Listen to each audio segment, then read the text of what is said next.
అసెంబ్లీలో ప్రతిపక్ష హోదా కావాలని వైసీపీ పట్టుబడుతోంది. ఏపీలో సార్వత్రిక ఎన్నికల ఫలితాల తర్వాత 11 సీట్లకే పరిమితమైనా కానీ ప్రతిపక్ష హోదా కావాలని కోరుతోంది.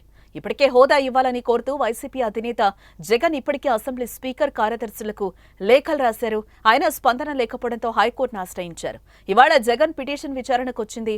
కక్షపూరితంగానే ప్రతిపక్ష హోదాను ఇవ్వడం లేదని జగన్ తరపు న్యాయవాది కోర్టుకు తెలిపారు. ప్రతిపక్ష నేతగా స్పీకర్కు జగన్ రిప్రజెంటేషన్ ఇచ్చారా అని హైకోర్టు అడిగింది. గత నెల 24న ఇచ్చినట్లు జగన్ తరపు న్యాయవాది సమాధానమిచ్చారు. దీంతో హైకోర్టు కీలక ఆదేశాలు ఇచ్చింది.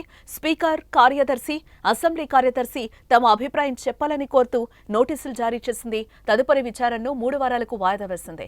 ఈలోపు స్పీకర్, కార్యదర్శి తమ అభిప్రాయాలను హైకోర్టుకు తెలియజేయనున్నారు.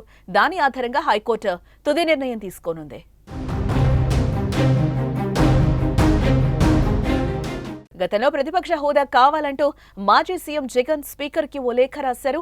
ప్రతిపక్ష హోదా ఇవ్వాలంటే 10% సీట్లు ఉండాలని చట్టంలో ఎక్కడా లేదని, దానిని ఇప్పటి వరకు ఎవరూ పాటించలేదని ఆ లేఖలో జగన్ తెలిపారు. విపక్షంలో ఎవరికి ఎక్కువ సీట్లుంటే వారికే ప్రతిపక్ష హోదా ఇవ్వాలని చట్టంలో ఉన్నట్టు తెలిపారు. ఎన్డీఏ కూటమి స్పీకర్ తనపై శత్రుత్వం ప్రదర్శిస్తున్నారన్న జగన్ వైసీపీ సభ్యులు అసెంబ్లీలో గొంతు విప్పే పరిస్థితులు కనిపించడం లేదన్నారు. ప్రతిపక్ష హోదాతోనే సభలో సమస్యలు వినిపించే అవకాశం ఉందని, ఈ అంశాలను స్పీకర్ దృష్టిలో పెట్టుకోవాలని జగన్ లేఖలో కోరారు. దానిపై స్పీకర్ స్పందించకపోవడంతో హైకోర్టులో పిటిషన్ వేయగా నేడు విచారణ జరిపి స్పీకర్, కార్యదర్శి తమ అభిప్రాయాలు చెప్పాలని హైకోర్టు నోటీసులు జారీ చేసింది. మరి వాళ్ళు ఏం సమాధానం చెప్తారో చూడాలి.